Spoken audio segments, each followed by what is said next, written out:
आप सभी को जय मसीह। और आज हम पढ़ेंगे कुलुस्सी की पत्री उसके 3 अध्याय उसकी 12 आयत से पढ़ेंगे। इसलिए परमेश्वर के चुने हुए के समान जो पवित्र और प्रिय हैं, बड़ी करुणा और भलाई और दीनता और नम्रता और सहनशीलता धारण करो। यदि किसी को किसी पर दोष देने का कोई कारण हो तो एक दूसरे की सह लो और एक दूसरे के अपराध क्षमा करो, जिससे प्रभु ने तुम्हारे अपराध क्षमा किए वैसे ही तुम भी क्षमा करो।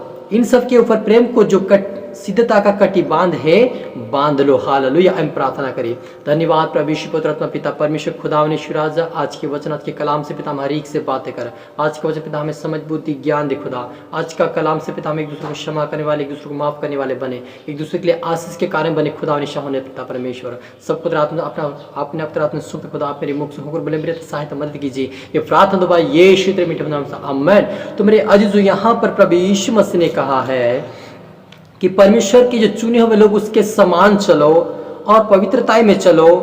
बड़ाई किसी की प्रिय है, बड़ी करुणा के साथ भलाई करते रहो, दीनता और नम्रता के साथ सहनशीलता धारण करो। हालेलुया। मेरे अजीजों, प्रभु यीशु मसीह ने कहा कि हमें एक दूसरे से प्रेम करना चाहिए, हमें एक दूसरे के लिए एक आशीष के कारण बनना चाहिए, हमें भलाई करना चाहिए, हमें नम्रता के साथ चलना चाहिए। अगर किसी के ऊपर दोष देने का कोई कारण तब भी हमें उसके दोष नहीं देना चाहिए, हमें उससे माफ करना, उसको क्षमा करना चाहिए। आज बहुत सारे ऐसे मसीह लोग हैं जो अपने अंदर क्रोध भर रख के रखा है, किसी को माफ नहीं करते, किसी को क्षमा नहीं करते। क्यों नहीं करते? उनके अंदर अशुद्ध आत्मा है, क्योंकि ये कई प्रकार की आत्माएं, दुष्ट आत्माएं होती है उनके जो में काम करता है कि वो लड़ाई करे, वो झगड़ा करे, किसी से बैर करे, किसी से बुराई करे। ये क्या दुष्ट आत्मा उनके अंदर लगी हुई रहती है, जो बार बार किसी के ऊपर दोष लगाते हैं। ये परमेश्वर की ओर से नहीं होता है। इसलिए आप और मुझे क्या करना है? एक नम्रता का जीवन जीना है, भलाई करना है, हमें एक दूसरे से प्रेम करना है और हमें सहनशीलता धारण करना है। और एक किसी का अपराध भी हो जाए तो उसको भी हमें क्षमा करना है, क्योंकि यीशु ने कहा यदि तुम दूसरे के अपराध को क्षमा करोगे तो मैं भी तुम्हें क्षमा कर दूंगा।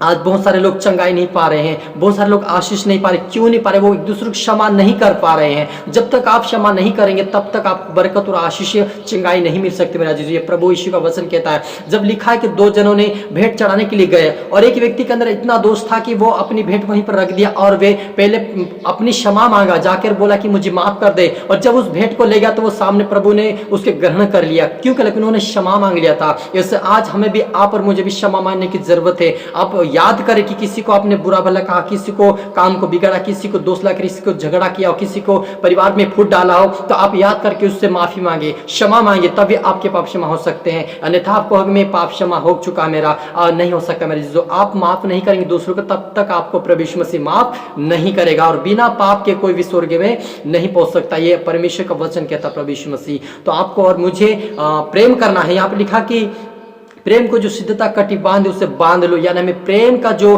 कटी बांधे प्रभु यीशु मसीह ने हमें सिखाया कि हम प्रेम करना है। प्रभु यीशु मसीह का सबसे बड़ी आज्ञा क्या है? अपने परमेश्वर को सारे मन, सारे प्राण, सारी बुद्धि से प्रेम रखो। उसी समान दूसरी आज्ञा क्या कि एक दूसरे से प्रेम रखो, यानी प्रेम का जो कटी बांध हमारे अंदर होना चाहिए। हमारे अंदर गुस्सा नहीं होना चाहिए, हमारे अंदर क्रोध प्रभाव नहीं होना चाहिए, क्योंकि हम परमेश्वर के लोग हैं। और परमेश्वर के लोगों के अंदर एक नम्रता, प्रेम, सिद्धता होना चाहिए, तभी वो प्रभु का जन कहलाएगा, तभी वो परमेश्वर के राज्य में प्रवेश करने पाएगा। इसलिए आप और मुझे प्रेम करना है एक दूसरे से। हालेलुया। और एक दूसरे को क्षमा करना है। मसीह की शांति जिसके लिए तुम एक देह होकर बुलाए भी गए हो, तुम्हारा हृदय में राज्य करे। हालेलुया। प्रभु यीशु मसीह की जो शांति है, प्रभु यीशु मसीह जो शांति के दाता, हमें जो शांति में सहभागिता होने के लिए बुलाया, उसमें हमें सहभागिता होना है।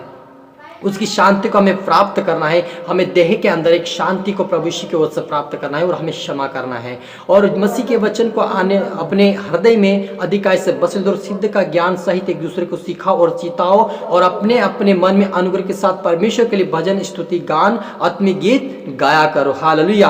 प्रभु यीशु मसीह का जो वचन हमारे हृदय में अधिकाई से बसने दो मेरे जीजो। जब तक आप अपने जीवन में अपने वचन को लागू नहीं करेंगे प्रभु यीशु मसीह, तब तक आप सिद्ध नहीं हो पाएंगे। प्रभु यीशु का वचन हमें ध्यान से सुनना है, ध्यान से उसके ऊपर ध्यान देना है कि हमें क्या कहता है और हमें क्या कहता है। हमें अपने हृदय में बसने देना चाहिए, उसे अपने जीवन में लागू करना चाहिए। आज बहुत सारे मसीह लोग हैं, वचन तो सुनते हैं लेकिन उसको अपने जीवन में लागू नहीं कर रहे हैं, इसलिए वो सिद्ध नहीं हो पा रहे हैं, इसलिए वो आशीष बरकत नहीं पा रहे। कहीं ना कहीं उनके जीवन में रुकावट आ रही है, कहीं ना कहीं समस्या आ रही। क्यों आ रही? कि वो अपने जीवन में वचन को लागू नहीं कर पा रहे हैं। यदि आप और मैं यदि वचन को ध्यान से सुनेंगे, उसको अपने जीवन में लागू करेंगे, परमेश्वर के वचन को सिद्धता से अपने जीवन में अपने हृदय में लागू करेंगे, तो प्रभु यीशु मसीह आपके जीवन में चाहे इस समस्या को दूर करेगा और आपको बरकत और आशीष देगा, आपको ब्लेसिंग है और स्वर्ग राज्य के वारिस भी आपको बनाएगा वो।